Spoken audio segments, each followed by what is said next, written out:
ഷാജഹാൻ തുടരുന്നുണ്ട്. ഷാജഹാൻ, വളരെ വൈകാരികമായ ഒരു പ്രതികരണമാണ് ഈ വിജയലക്ഷ്മിയുടെ സഹോദരിയുടെ ഭാഗത്തു നിന്നുണ്ടായത്. നവംബർ 6-നാണ് ഈ വിജയലക്ഷ്മിയെ കാണാതാകുന്നത്. തുടർന്ന് അമ്പലപ്പുഴയിൽ എത്തുകയും അവിടെ വെച്ച് ഈ അരുങ്കൊല നടക്കുകയും ചെയ്യുന്നു.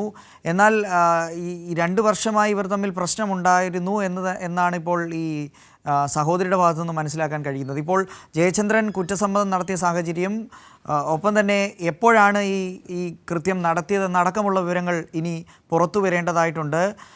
പോലീസിൻ്റെ ഭാഗത്തുനിന്ന് ഏതെങ്കിലും തരത്തിലുള്ള അന്വേഷണ പുരോഗതി അല്ലെങ്കിൽ സൂചന ഈ കുറ്റകൃത്യവുമായി ബന്ധപ്പെട്ട ഏതെങ്കിലും വിവരങ്ങൾ നിലവിൽ ലഭിക്കുന്നുണ്ടോ?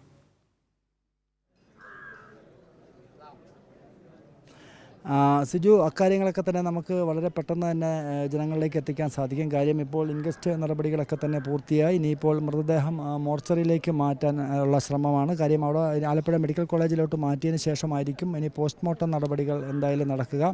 എന്തായാലും ഈ കേസുമായി ബന്ധപ്പെട്ട് പോലീസിന് മുന്നിലുണ്ടായിരുന്ന വലിയൊരു ചോദ്യചിഹ്നത്തിന് ഒരു അവസാനം വന്നിരിക്കുകയാണ്. വിജയലക്ഷ്മിക്ക് എന്ത് സംഭവിച്ചു എന്നൊരു ചോദ്യമായിരുന്നു കഴിഞ്ഞ ഏതാണ്ട് ഒരാഴ്ചക്കാലമായിട്ട് കരുനാഗപ്പള്ളി പോലീസിനെ കുഴച്ചുകൊണ്ടിരുന്നത്. ആ കേസ് വന്ന് നിന്നത് ഒടുവിൽ അമ്പലപ്പുഴ സ്റ്റേഷനിലാണ്. അമ്പലപ്പുഴയിലെ ജയചന്ദ്രൻ എന്നുള്ളൊരു വ്യക്തിയിലേക്ക് വരികയും എന്തായാലും ഇപ്പോഴത്തെ സാങ്കേതിക ടെക്നിക്കലായിട്ടുള്ള ഒരു എക്സ്പെർട്ടിൻ്റെ അടിസ്ഥാനത്തിലാണ് ഇപ്പോൾ ഇങ്ങനെ എത്ര പെട്ടെന്ന് തന്നെ ഈ പോലീസിന് ഈ കേസിൻ്റെ ഒരു തുമ്പുണ്ടാക്കാൻ സാധിച്ചത്. കാര്യം ഈ ഫോൺ കോളുകളും അതോടൊപ്പം തന്നെ മറ്റ് അടിസ്ഥാനത്തിലാണ് വളരെ പെട്ടെന്ന് തന്നെ പ്രതിയിലേക്ക് എത്തിച്ചേരാൻ സാധിച്ചത്.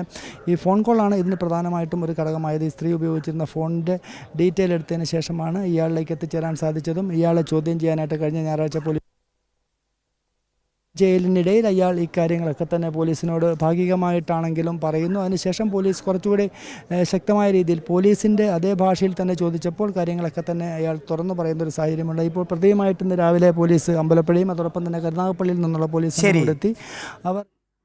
ശരി, ഷാജഹാനാണ് വിശദാംശങ്ങൾ നൽകിയത്. എന്തായാലും കൊല്ലപ്പെട്ട വിജയലക്ഷ്മിയുടെ മൃതദേഹം അല്പസമയത്തിനുള്ളിൽ തന്നെ മെഡിക്കൽ കോളേജിലേക്ക് മാറ്റും. ഇൻക്വസ്റ്റ് നടപടികളെല്ലാം പൂർത്തിയായി.